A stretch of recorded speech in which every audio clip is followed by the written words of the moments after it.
Shallow Institute stand-up. Great to be able to come back. I know I've been off and on a little bit. I've been moving. I've been trying to, from my birthday on, it's been a little sketchy. It's my fault. But I'm trying to lay down some content now and some things that, a little bit passionate for me, and I would like to share it with the Cyclopses. For those who are new on this page, that's the members, and those who are the onlookers, the viewers, the skeptics and the haters. It's all for you, baby. It's all for you. Listen, I'd like to just have a moment before I get into this topic to ask you, for the ladies who are going to listen to this, please do not do what is the knee-jerk reaction of modern-day woman. To listen to a man discuss what submissiveness is and to say to yourself in advance, well, the right kind of man is going to bring that out of me. Try not to do that. Just try not to do that, because that is a lie. Okay? It's a lie. It's not going to happen. Well, if the right kind of man comes around, I can be some. Nope. It's like a guy who says, I don't understand algebra, but if the right teacher comes around, I will be an ace algebra student. And the answer to that is no. Okay, I've got to put on some do not disturb in order for people not to bother me. Hold on one second. Don't go away. Let's do this. And he's back. Yeah. So, let's get into this real quick. Don't do that. Don't jump ahead of the game. Listen to me. Listen to what I'm about to say. First, it is called the lost virtue of submissiveness. Submissiveness is a virtue. It is a virtue. What is a virtue? A virtue is like patience, self-control, charity, temperance, love, meekness. A virtue is the innate ontology of how somebody is. It's how you are. Can you develop them? Yes, it's very difficult. It's very difficult to be a person with no patience and develop patience. It's very difficult to be a person that has no self-control and develop self-control. But can it be developed? Absolutely. But we're not talking about you now going through the work of developing a virtue. We're talking about the innateness of a virtue. Someone who naturally shows up ontologically submissive. That's what we're discussing. Many of you believe it is a choice. It is a action. But submissiveness is actually, I would say it is more of the noun of the behavior. It is not the actual action of the behavior. It is how someone actually is. They are submissive. They don't behave submissive. They are submissive. That's point one. Point two, if you Google right now a submissive woman, you go and you Google it, put it on any of your potential search engines, what will come up will be mostly women in positions where they are handcuffed, they're being dominated, they're being so-called, there's sadomasochistic overtures towards them. That's what you're mostly going to see. You're mostly going to see individuals who are in some type of sexual, subdued position, because this is how the world has tried to reculture the minds of both women and men of what submissiveness is, and they are so wrong. Number three, I'm not even into it yet. I'm just trying to give you the parameters before I get into it. Number three, as I began, women are being told that submissiveness is something that a man pulls out of you. And I cannot I cannot be, I cannot say strongly enough that is incredibly incorrect. And I will it's like saying, well, masculinity, I'll become a masculine man when a good woman shows up. That's when I'll become masculine.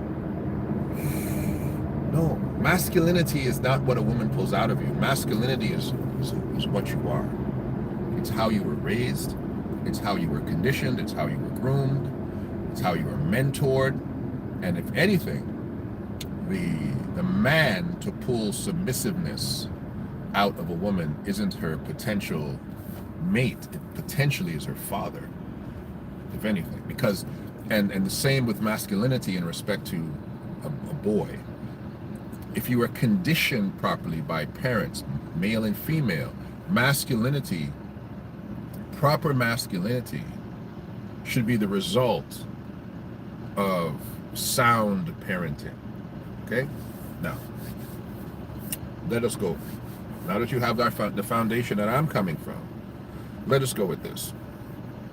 In current day social ideologies,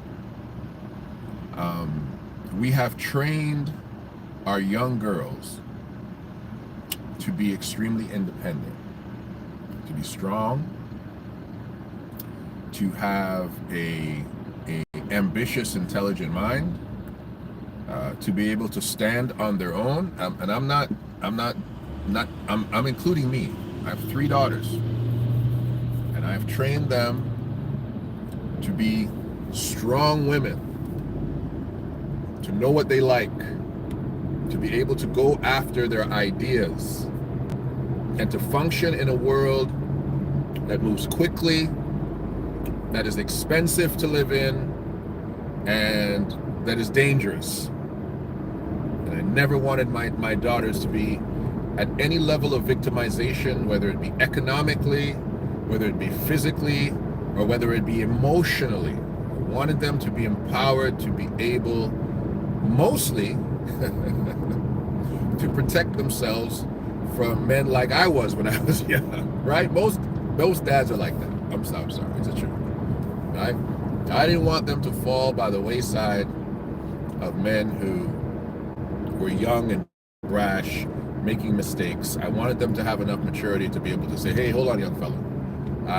My dad told me about you because he was like you when you were young. He told me how to help you and how to not fall into the pitfalls of your particular proclivities.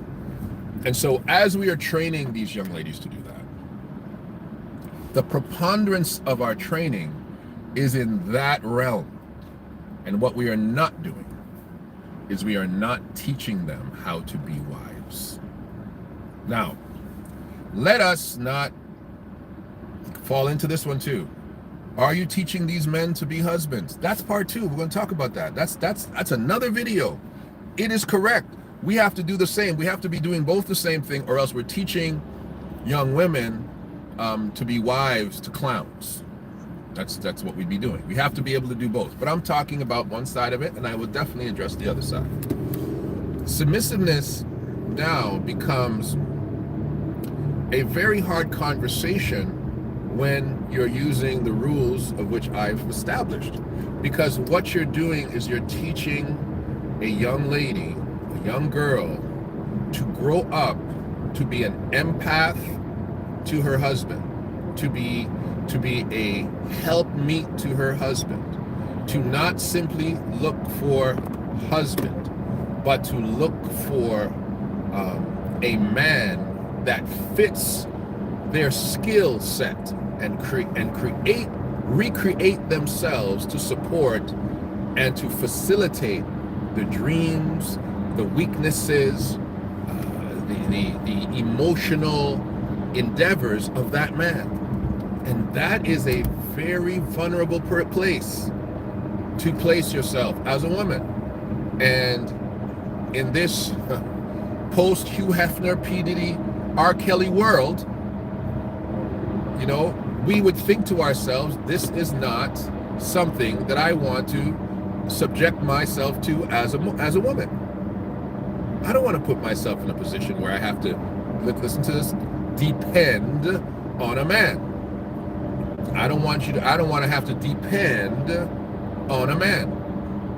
Right away, you have emasculated your future potential. I don't know why these people want me to drive so fast. It is an 80 zone. I don't have to drive faster than I'm driving 90. Honking me, I'm coming from work. You're going to work. I'm not in a rush. So the scenario is that you must now be vulnerable. And vulnerability, I know it's a dangerous thing to say, vulnerability are the ingredients of where submissiveness comes from. Vulnerability is the ingredients. It is the atmosphere of what submissiveness can be birthed into. You must allow yourself to be vulnerable. And this is the thing that it's scary. It's really scary because the question, of course, you're asking is, but vulnerable to who?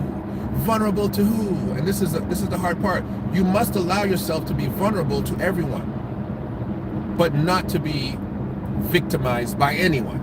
That's a hard one. Vulnerable to everyone, but not victimized by anyone. And this is why you need other support structures around you in womanhood. Womanhood that does not have proper fatherhood is vulnerable to everyone and could be victimized by everyone. And so when you have a father who does not have the capacity to understand, this daughter who I have raised to be submissive, she can cook, she can clean, she's a housemaker, she's pleasant, she can laugh, she's an empath, she can give up.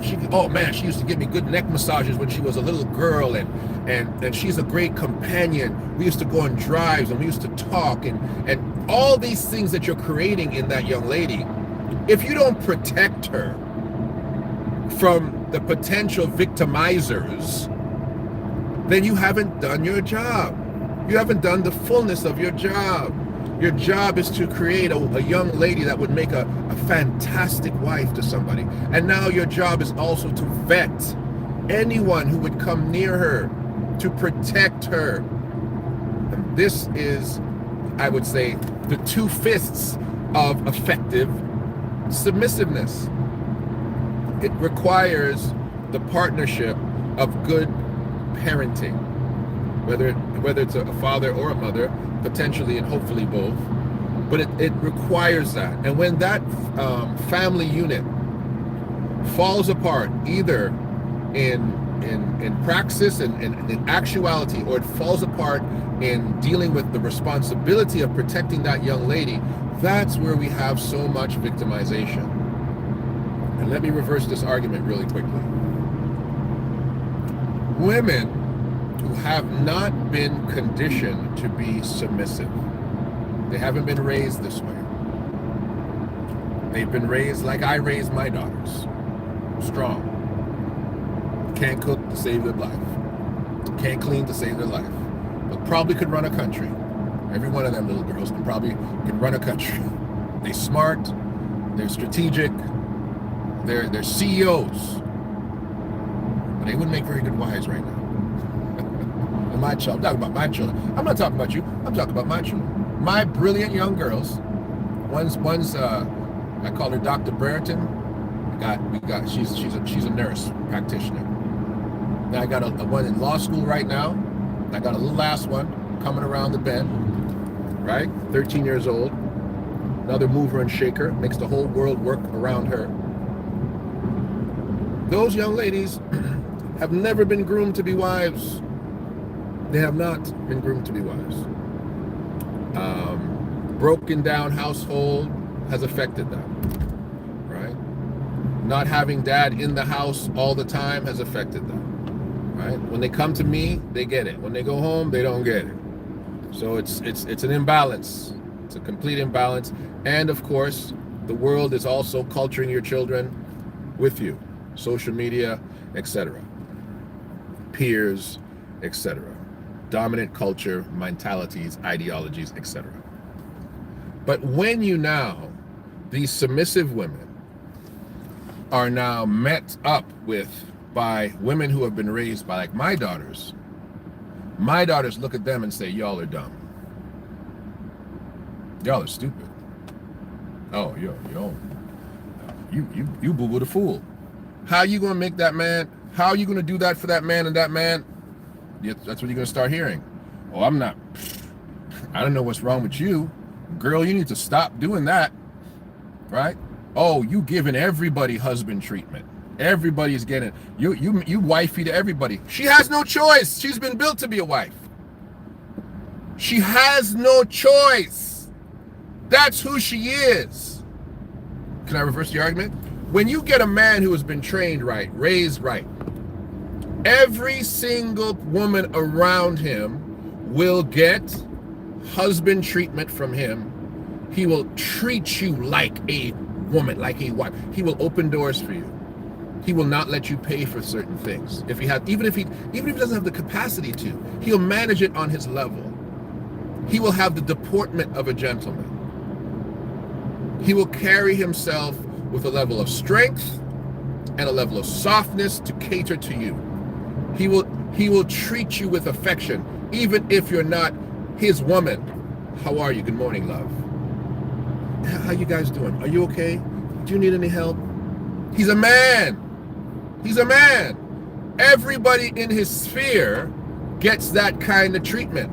He'll treat your mother-in-law, his mother-in-law properly.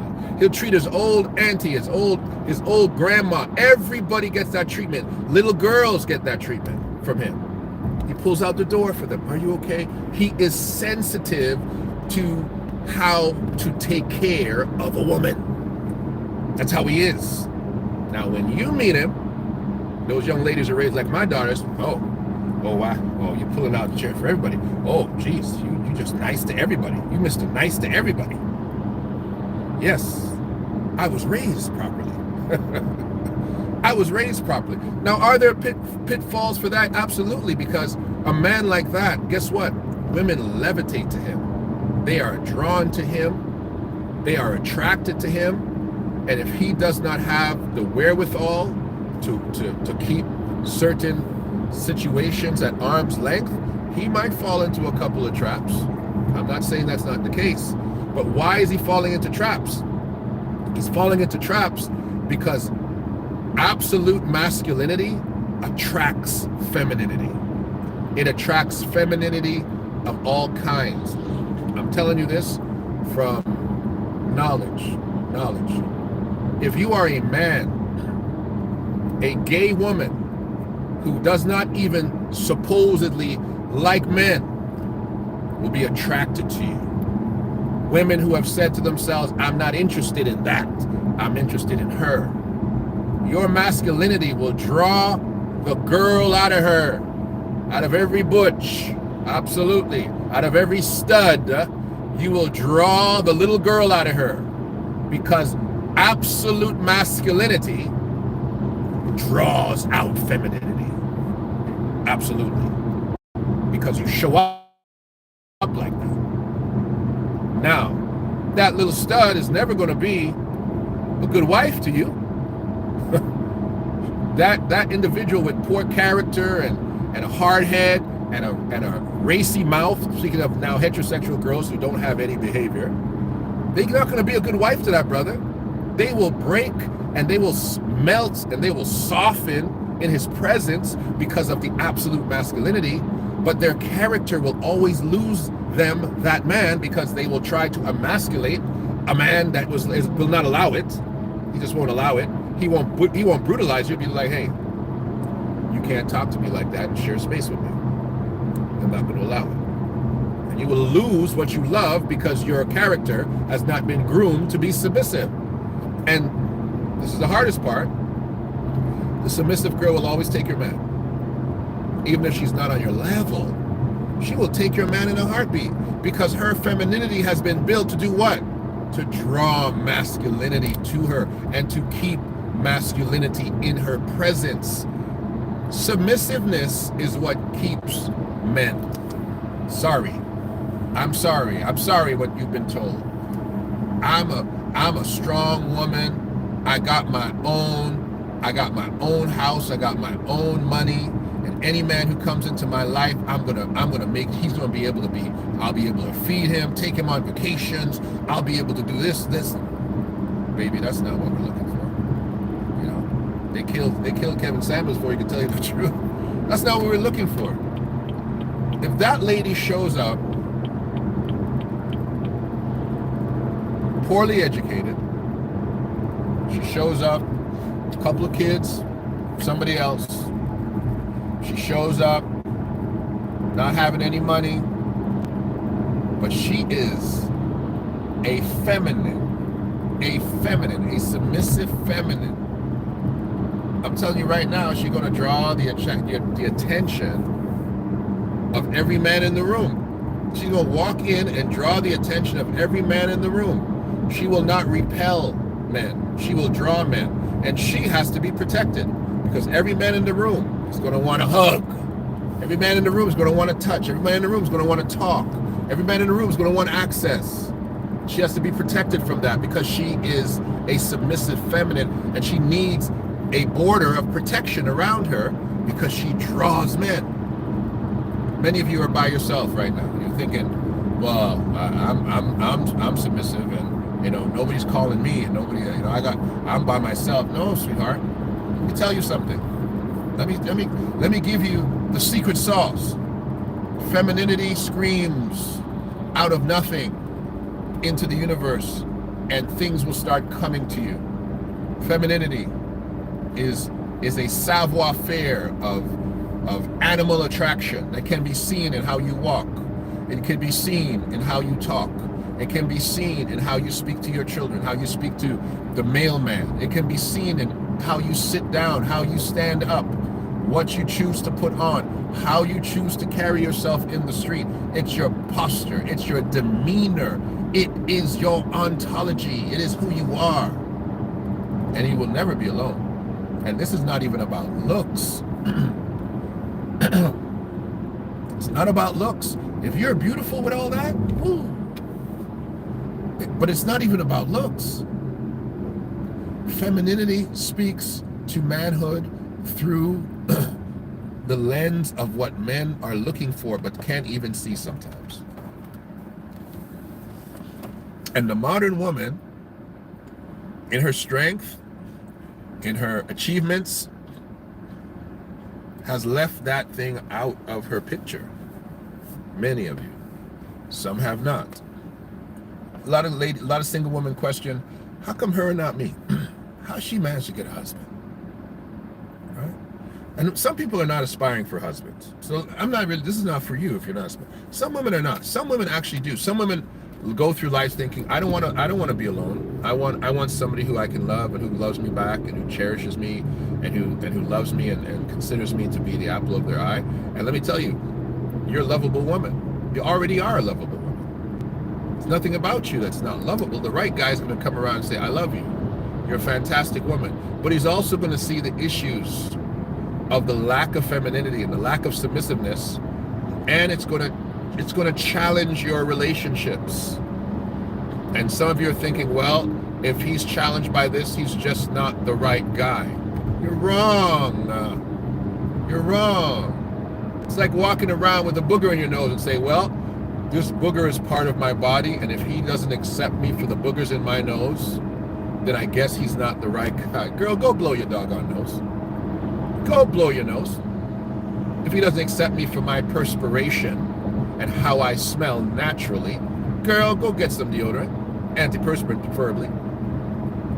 That's not life. You have to virtue up yourself if you want people to sit down with you for the rest of your life. Do you know that most of y'all women are chasing the men out of your life by yourself? That's not me talking, that's statistics.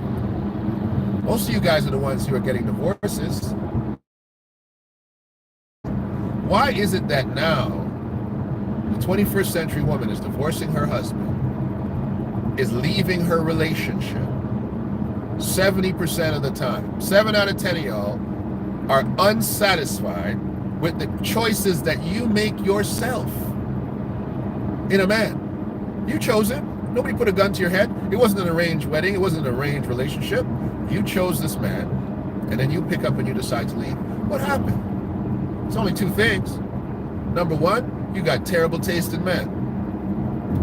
Number two, you are not submissive enough to go through a relationship, be vulnerable through the growing pains, through the hard times, to make something have longevity. This is the thing that you cannot say. You cannot get up on an altar and you cannot say for better or for worse. Because you're lying to yourself, because you are only there for the better.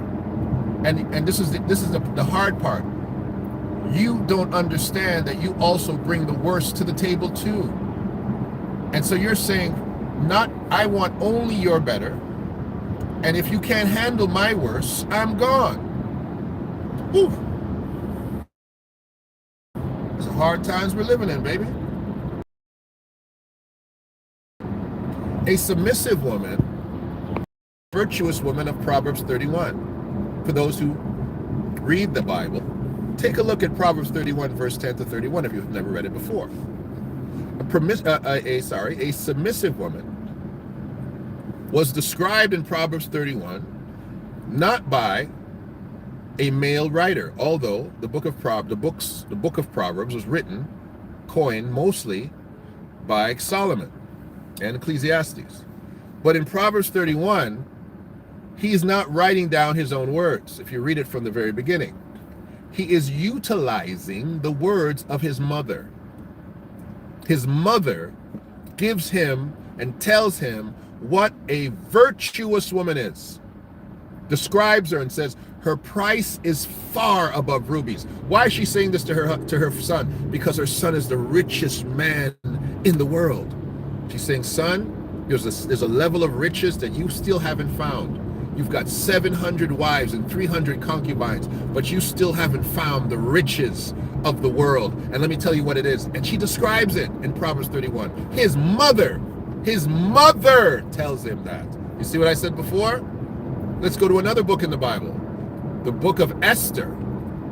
In the book of Esther, a Hebrew girl enters into a beauty pageant to become the queen of Persia. Her name is Hadassah. Her uncle, the father figure in her life, puts her in position to become the queen. The uncle, the father figure in her life, grooms her to be in a position to become the queen. When she gets into the contest and is staying in the harem of the potentials who are about to spend one day with the king, she is then mentored by, the King James refers to him as a chamberlain, but he's a eunuch who is in charge of the harem of Persia. And this man teaches this woman how to be submissive and pleasing to the king so that she can become the queen. Listen to the dynamics of this. Solomon, a man, is taught a lesson that he cannot figure out. He's the wisest and the richest, but he's taught a lesson he cannot figure out by whom? His mother.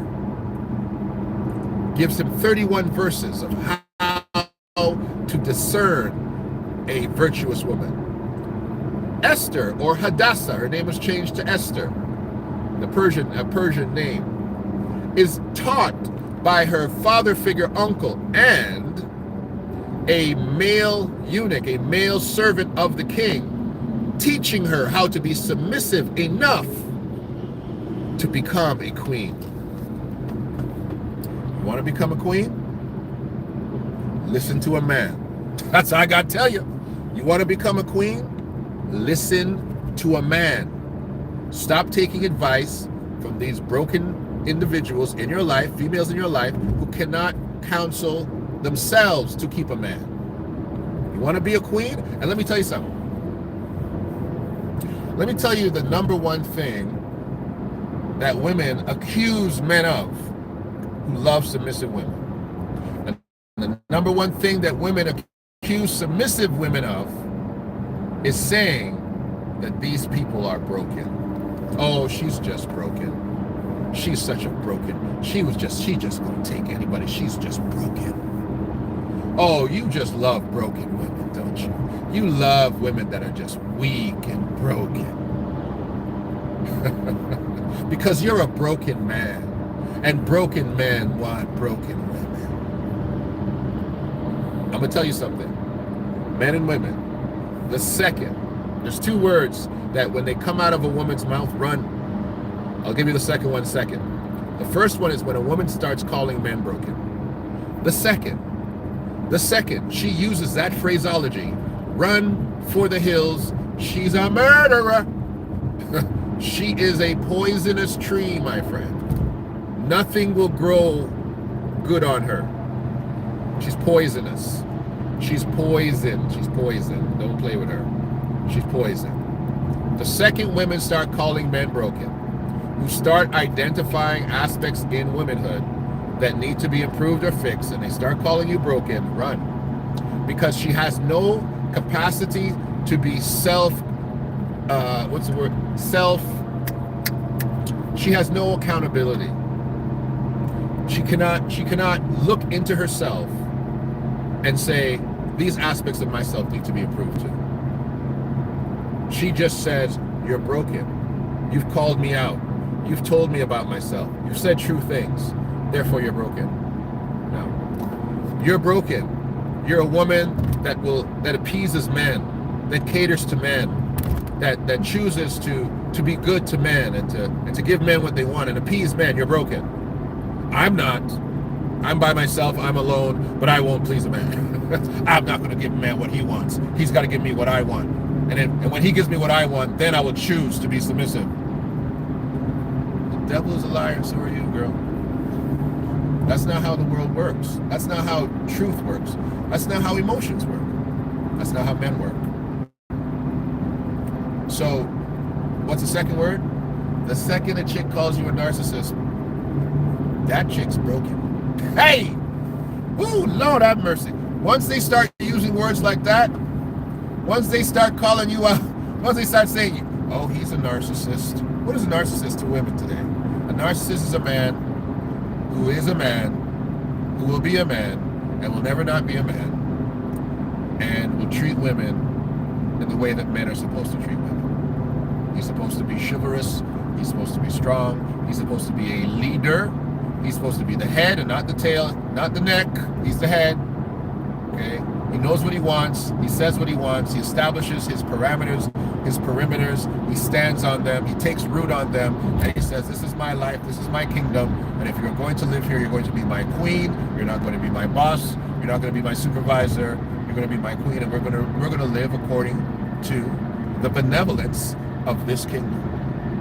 If you can't handle that, you don't need kings in your life. Stop calling men kings. Stop calling a man a king. Hey, king. Good morning, king. And you don't want him to be a king. Because you can't handle kings. You don't want a king. You don't want a man to be a king. You want a man to be a pushover. And the girls who want men to be pushovers, y'all get what you want. You do go get what you want. You get pushovers, and you go live with the pushover. That's fine. But you're not going to live with kings.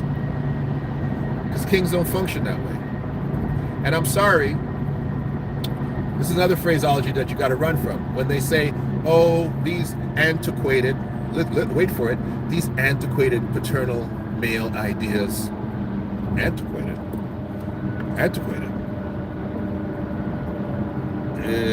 The 21st century is not very old. Men have been men for thousands and thousands and thousands and thousands of years. Okay? Women have been women for thousands and thousands and thousands and thousands of years. All right? We're in 2024, and potentially, maybe, the first president of the United States who will be a woman, potentially, is happening now. And still, she's running neck to neck with the greatest misogynist, racist, the worst potential candidate in the history of presidential politics in the United States of America, and she's still neck and neck. It's still not a guarantee. Why is that? Because these things are not antiquated. They're not antiquated. They're how the world works. They're how the world thinks. Okay? They're how the world expressions itself. I don't care what they're saying. Men are not having babies anytime soon. There's no men having babies. Women will always be the ones who have the children. You'll always be the nurturer, the first teacher, the first feeder. That would always be you. And so there are some things in the socialization of the man and the woman that will never change, and they're not meant to be changed. They're not meant to be amended. I don't care what they sell in Amazon. If they put some silicone breasts that you can fill with water so that the fathers can breastfeed, baby, that's just not how it is. It's not how it is, and it's unfortunate that you are so progressive that you divorce the amazingness of your womanhood so fast, so quickly. I once said of a woman, why do you like this woman? I like this woman because she is 100% submissive. That's what I said of her. She is 100% submissive. And simply asked me, what does that mean? I said there's 100% submissives, 75% submissives, 40% submissives, right? There's levels. There's not just all submissive and no submissive. There's levels. But I said I like this young woman because she's 100% submissive. And they said, what does that mean? I said, this is a person who gives me the mindset, even if it's not true, gives me the mindset that whatever I want, I can have. Now that's a dangerous place to be for some women to think, oh man, this man, anything you want? Yes. And I said something else. Oh, this one, you're going to hate me for this one. But wait till I finish it. The person I was speaking to said, well, what about me? And I said, I have a question for you. So I think you're about a 75, but I have a question for you. I said, will you become a man's slave? And she stopped. It's a black woman I'm talking to. That word slave is a serious word, right?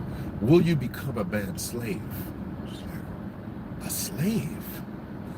Well, what do you mean by slave? I said the conversation's over. Conversation's over. Because let me reverse it.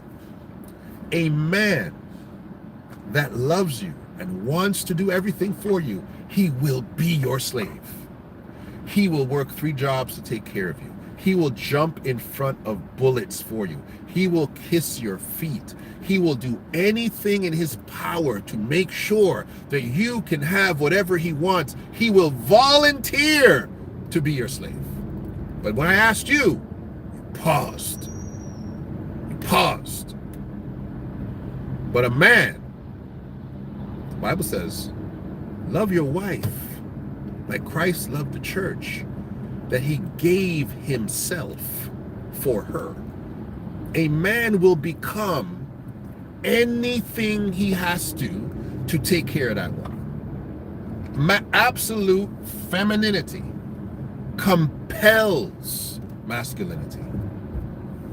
God created a perfect man and a perfect woman, put him in a perfect garden, in a perfect environment, and gave him perfect instructions.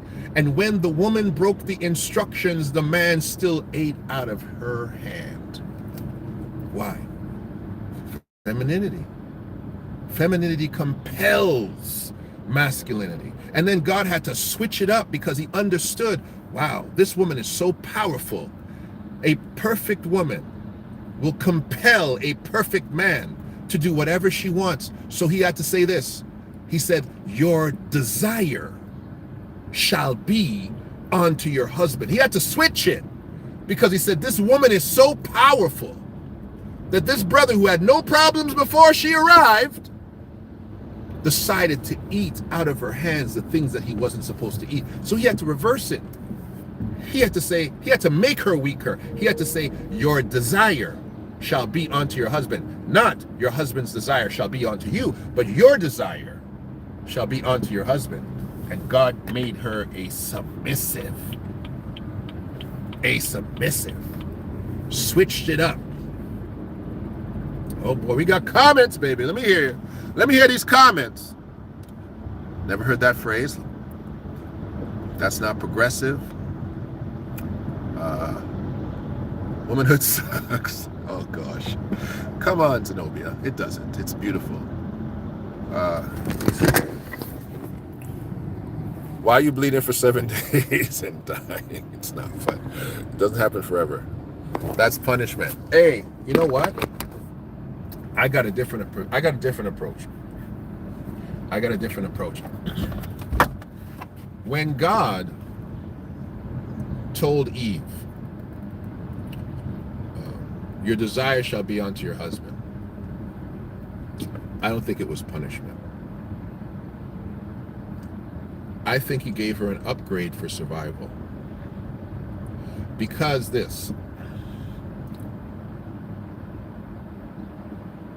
he saw her independence.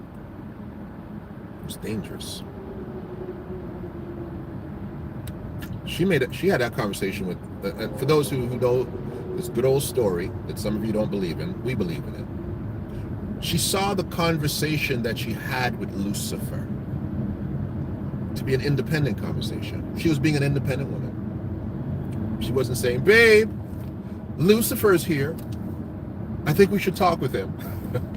She had an independent conversation with Lucifer, came to independent conclusions. And when the woman saw that the tree was pleasant to the eyes, a tree to make one wise, and good for fruit, she took of it and ate, and gave to her husband also. God said, your independence is dangerous for you. And I think he gave her an upgrade. I don't think it was punishment. I think he upgraded her. He said, I've got to connect you more to your husband. I've got to fast forward this thing and make you connected to him more. That's what I think. I'm going to play with that one. I don't think it was a punishment. I don't think anything God gives you is a punishment. Submissiveness cannot be a punishment. If submissiveness is a punishment, then even being submitted to God is a punishment. I don't think it's a punishment. I think it's a natural progression of the reverence that people should have for each other, because ultimately, as I said, maximum femininity causes even the husband to say, man, whatever my woman wants, she gonna get it. That's submissiveness too. But it doesn't come first. It comes as a response to the submissiveness of his wife, right? Ladies want it in reverse. You're like, well, I'm going to be submissive when he is. No, it doesn't work like that. It doesn't work like that. I'm sorry. It does not work like that. Scripture says some strange things. You guys have heard this before, some of you. It says that he that finds a wife finds a good thing and obtains favor from God. Now, it doesn't say that he that finds a girl makes her into a wife. He that finds a woman and then makes her his wife. It doesn't say that. It says he that finds a wife finds a good thing and obtains favor from God. The implication is that when he found you, you were already a wife. You were not his wife. You were not somebody else's wife. You had wife in you. So he met you ready to be a wife, equipped with all the virtues of wifehood. He met you like that. And many of you are thinking, oh, well, he's going to make me into a wife. He is not going to make you into a wife. You better be a wife before he meets you, or he will never say, that's my wife. That's all he can say is, that's my wife. Eve, when she was built, was built to be a wife. Adam, when he saw her, said, yeah, that's my wife. That's flesh of my flesh, bone of my bone. That's my wife. And so these are the things that I'm trying to help you with. And you don't need to take the advice. Some of you are doing very good on you're having girl trips, okay? You're promiscuous. You've got a few different guys doing such and such for you, and you're happy with that, right? You're dating Sanchez from the beach. You're dating your mechanic, right? You've got a couple of little things on the go. Hey, that's fine, right? You get over it quick because you say, you know what? The way that you get over the man you had before is to get under a new man. And some of you have that. You've got that process going. You got your city girl process rolling right along with you. It's working for you, It's got a lot of mileage on that thing. All right, you can't trade it in, baby. That's the one you got for life. And you go through life, the ups and downs, hoping that one day some poor slob will just say, hey, you know what? All your buffoonery, I'll just accept it as it is. I'll let you run the roost. I'll let you rule over me. I'll let you say whatever you want. I had a brother. Man, I remember this brother. I'm not going to say his name. But I met him, met his family. I ain't going to say much about them because it's going to be pretty easy for them. I don't want them to even see this and say he's talking about us, but he might know. He had a very domineering wife. And I couldn't understand how he allowed this woman to carry on like that. And he had some children, and you know, the kids were looking like they were about to do big things, and didn't work out that way. Big things didn't work out. And they were married for a very long time, like maybe 3 decades. And he took it. And she was like, oh, he ain't going anywhere.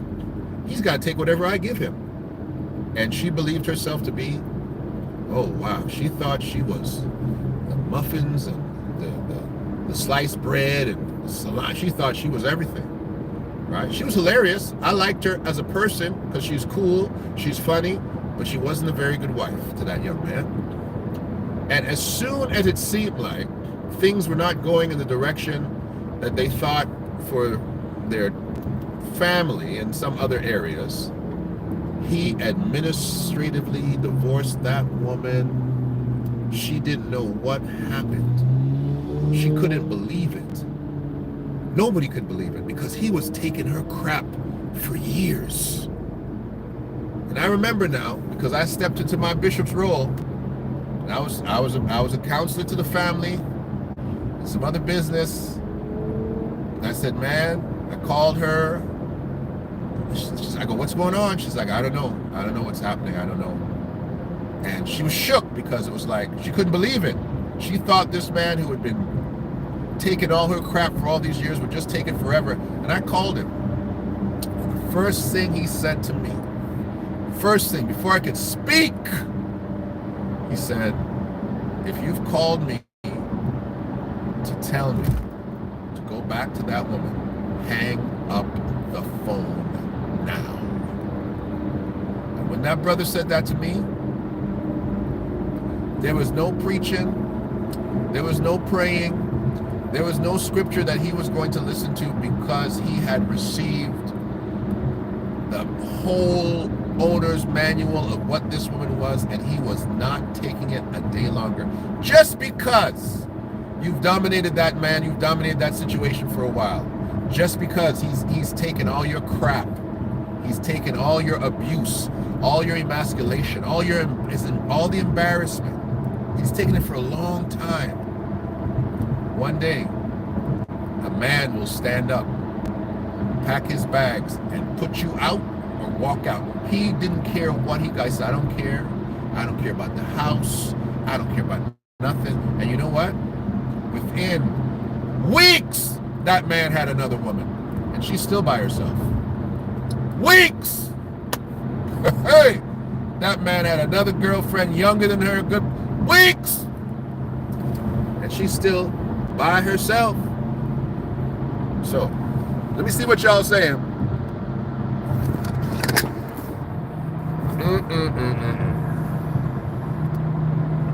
That's what Mama told me. Okay, please talk to hypersexual men who are... Okay, let me hear this. Oh, I want to hear this one. Commitment phobes. Let me deal with this. I'll deal with this right now. How will black men improve education for black boys? We'll talk about that. That's a different video. Okay. A woman will pick up and leave too. Yeah, that's early in the video, Zenobia. Y'all pick up and leave. It's not natural for a woman to pick up and leave. It is not natural. It is not natural for a woman to fly away from her nest and leave her eggs. It's not natural for a woman to disconnect from a man who's not brutalizing her and abusing her. It's not natural for that. That's not a natural behavior of women. It is something that is modern and new. But I'm going to speak to the young lady who said, I don't know if it's a man or a woman. I apologize. I didn't get to look at it that deeply. But I believe it's a woman who speaks of the hypersexual, commitment-phobes men of this generation. Cannot wait to talk about this. Thank you for asking this question. I'm going to go in reverse. Commitment phobe. The fear of commitment. Men are not afraid of commitment. Men are built to commit, actually. It is our predilection to commit. Let me explain why. We see you at the bus stop. Woo! Roll up it. Baby! Get in this car, girl. Where you going? I'm going to work, but I'm calling in sick. Uh-huh. You need a ride? Get in the car. You want that woman to get in the car. You're going to change your plans. You're going to call your boss and say your car broke down. That's commitment. Where you want to go? You hungry? I'm going to take you out to eat. You ain't got enough money to pay rent. That landlord got to wait. We going out to eat. Men are built to be committed. We pursue, we go after, we make a commitment to capture. Our commitment is built into us. But what you're discussing, well, why don't you continue the pursuing into a permanent relationship, right? That's what you're asking. Coming back to that, let me go to your first question. Hypersexual. My love, what does that mean? What does that mean? A heterosexual man will always be prone to wanting to be sexual. And a heterosexual man that is not prone to want to be sexual has something wrong with him. If he's your man and he does not want to have sex with you, something's wrong. Something's wrong. If he is not your man, but he is simply a heterosexual man, and he sees you and doesn't see you as also a sexual being, then I don't know what he's not looking at you to be his mate. If he wakes up in the morning and looks across that pillow and doesn't say, oh Lord have mercy, I wish I had some time, I wish I had some energy. Heterosexual old men, they are taking Viagra, Cialis, because even though their body parts don't work, they are still looking at that saying, oh, I want to do some damage to you this morning. Mavis, come get your medicine, baby. Just wind me up. Heterosexual men are sexual. Do not call men hypersexual. We are sexual beings. It is called testosterone. It is called male conditioning. It is called being individual who are visually motivated, tactile motivated, friction motivated. We are sensual beings, my love. So to tell us we're hypersexual, you cannot put our sexuality in a cage. You can't do it. What the object of womanhood is to cause that man to say, my sexuality is being completely aroused and consumed by you. So let me help you out, okay? Tell the children they can't watch this portion. Let me help you out. You got your man. You got your man, and feeling that he's not committed to you. He's not overtly going to go that extra mile. Well, let me make this palatable for audiences that understand that, you know, I have to hold a certain level here. You have to go down to your local. I'm gonna put this in G-rated. You got to go to the person who, you know, those ladies or men. They take pictures, you know. Get a couple photo shoots done. Put yourself together. Get a layout of about 1,000 pictures. Change some outfits, you know. And then, in the course of the next 3 or 4 months, hey baby, I just wanted to send you a picture. Boom! Sees another picture of you in a wonderful outfit, completely dressed. For the non-married people, completely dressed, looking fantastic. Oh Lord, baby, when you take that picture? Oh, that's just something I had for you. You keep titillating his eye gates, right? Because he's visual, right? Throughout the day, you said to him, oh Lord, girl, you look so good. I know. I just wanted to send you something to keep you motivated through the day. Okay, thank you very much. This man's commitment level now is wait, hold on a second. I can't lose this. Oh Lord, look at this. The best thing that could ever happen to some of y'all single women is a Snapchat filter. Oh! You go find your favorite Snapchat filter and send him a day pic. Hi baby, I'm just at work thinking about you. Oh Lord, girl, you look great. Thank you. I woke up like this. You have to walk a man towards the knowledge that this is where I want to rest my sexuality, my arousal. I wanted to live here. That's part one. I'm gonna give you part two. Commitment. Going to the portion of saying, now I want to marry you. I want to take on the responsibilities of your life. Right? I want to be the man that's going to take care of everything that pertains to you. What do you have to do first, ladies? You have to show that man, baby, I'm here to take care of you. In the courtship phases. Have you cooked that man a meal? Have you come into his home and say, hey, listen, I'm gonna fix you up. You watch your television, I'm gonna put this place together. This is the problem. We are creatures who are affected by how we are cared for. I'm talking about men. How we are cared for.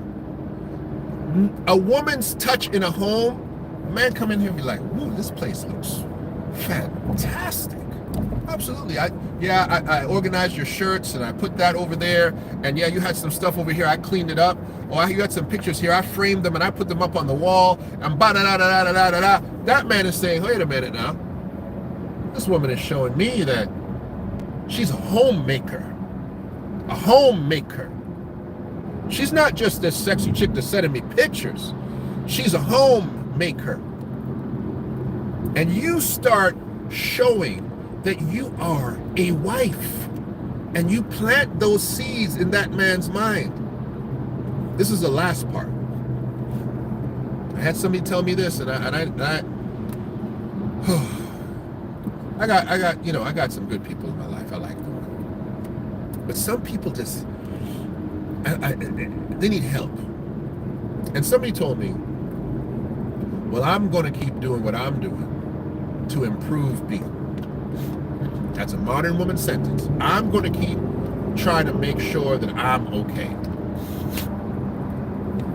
What does that mean in respect to another woman who is saying, well, I'm going to keep making sure, baby, that we are okay. I'm going to make sure that you're happy every day. I'm going to be the best woman in the world for you. I want to make sure we are okay.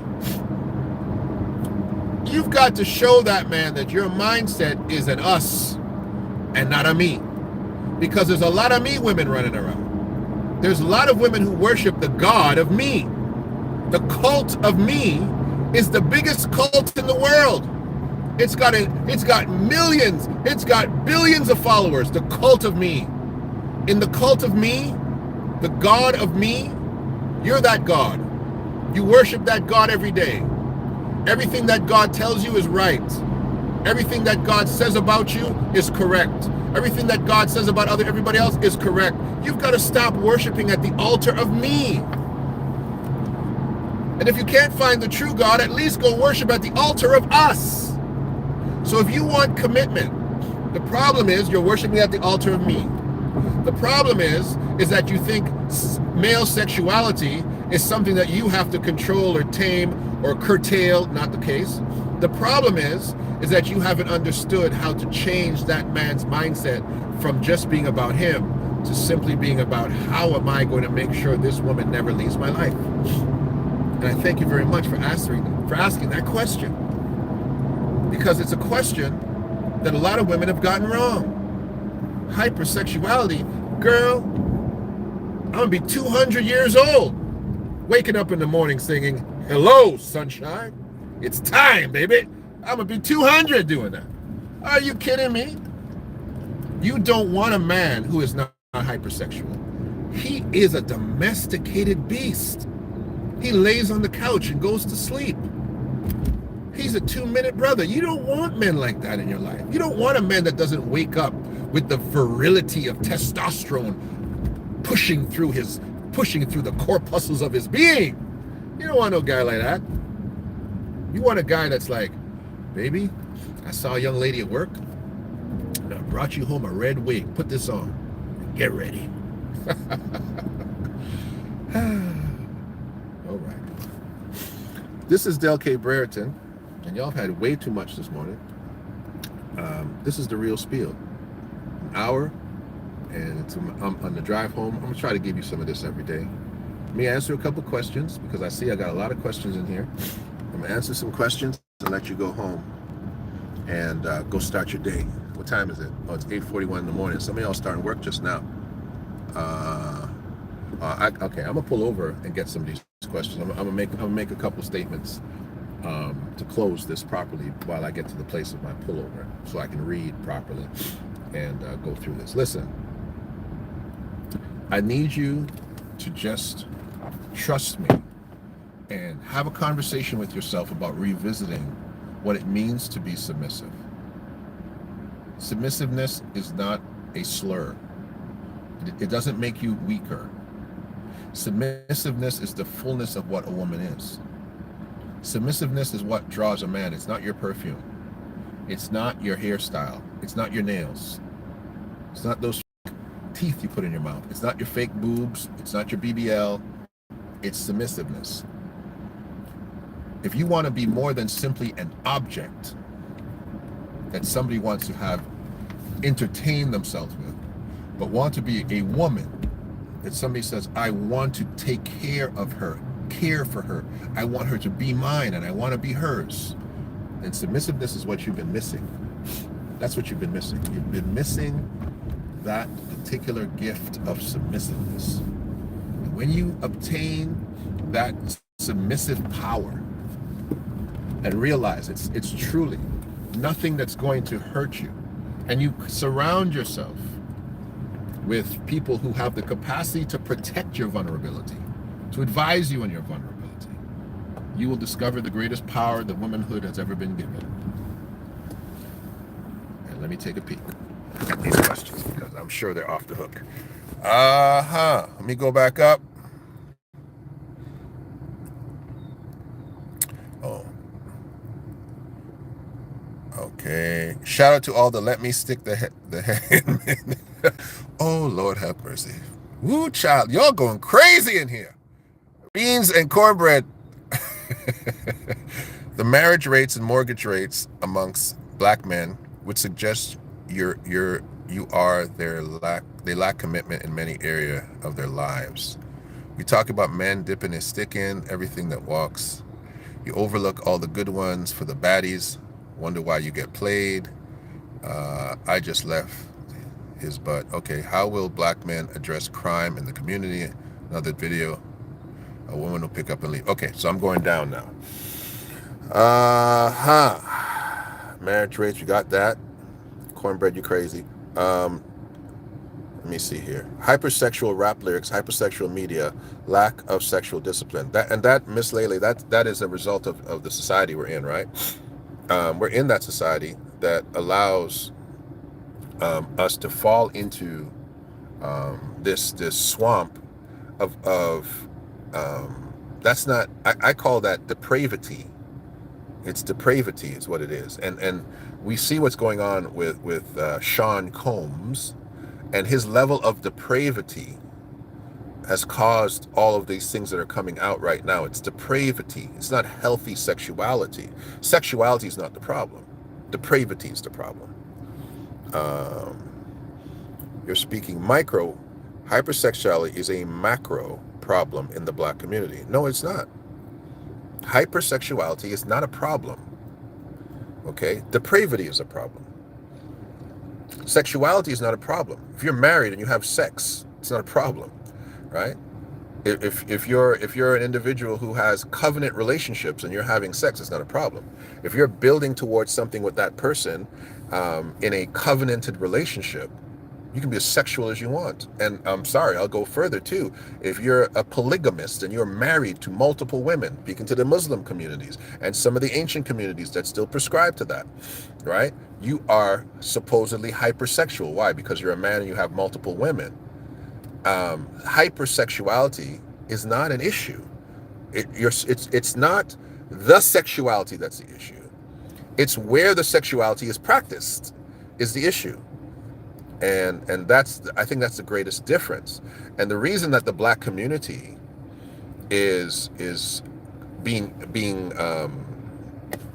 accused of this is because the African communities that are here, the diaspora that is here, are communities that came from multiple wife community. You came from a community where you had 5, 6, 7, 8, 9 wives. That is your ancestry.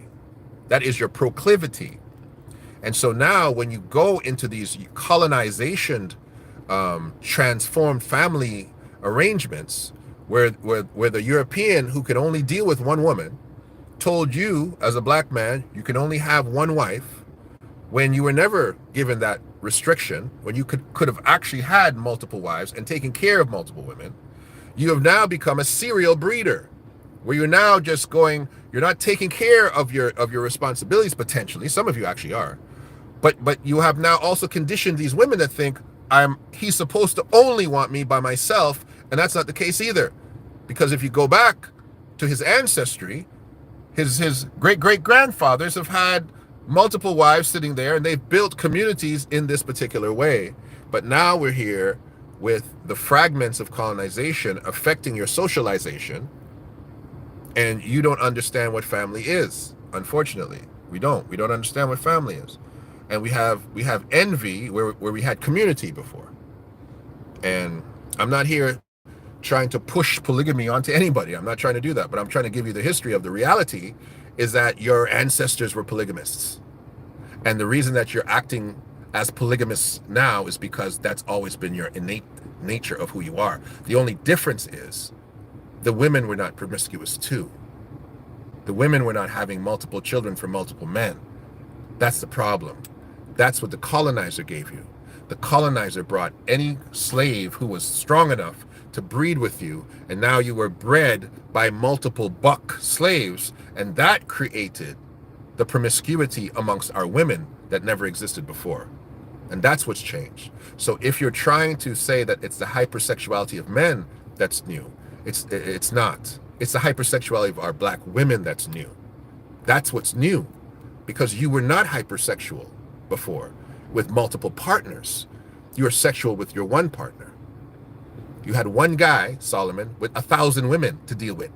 You had one king, Artaxerxes, with 1,000 concubines and his one wife to deal with. This was ancient culture, unfortunately. And if you don't like it, that's not my business. That's history. That's true. The African, the Afro-Semitic, the Afro-Arab, those women were not promiscuous. They had one man. That man had multiple wives. And still to this day, if you go see the king of Swaziland today, the last African monarch, every year he takes on a new wife. He goes to the village and he brings out one of the village girls and he makes her a queen. That's African culture. I'm sorry. And so you are now in a white European Western culture trying to diagnose why you have so-called hypersexuality. The hypersexuality is amongst the females. How many of you have children from multiple men? How many of you have children for a man that you no longer want to consort with because of your so-called issues, and he wants to come back with you, but you don't want him, you want another man? That's not how that worked. So, I'm sorry. The problem isn't all the time. The hypersexuality of men. It's a hypersexuality of women. It's your lack of ability to go back to your partner who you had children with, the person who initially inserted himself into you, and to say, let's build with you. But you can't do that because you are not submissive anymore to do that. You're looking for Mr. Right every year. Every year you need a next guy.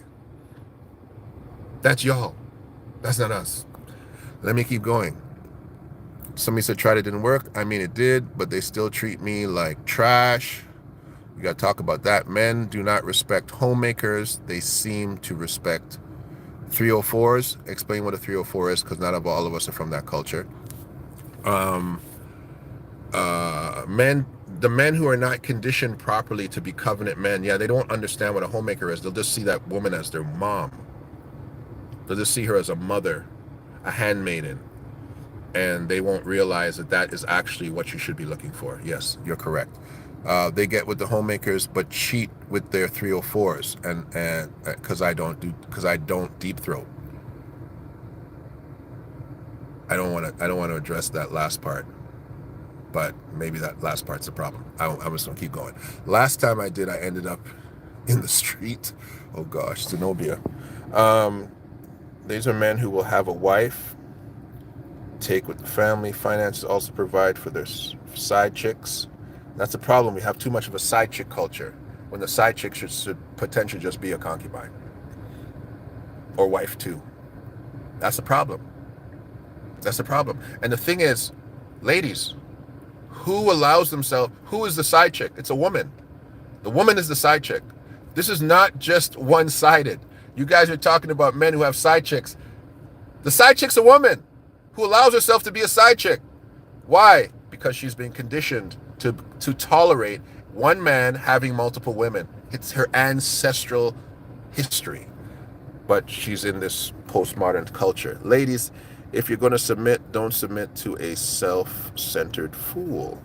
Okay? All right? Again, submission is not about, oh, I submit to him, but I don't submit to him. Submission is who you are. A submissive woman will be submissive. That's how she is. She doesn't say, I can turn my submissiveness on and off. A patient person is a patient person. Oh, I'm patient with him, but I'm not patient with her, and I'm not patient over there.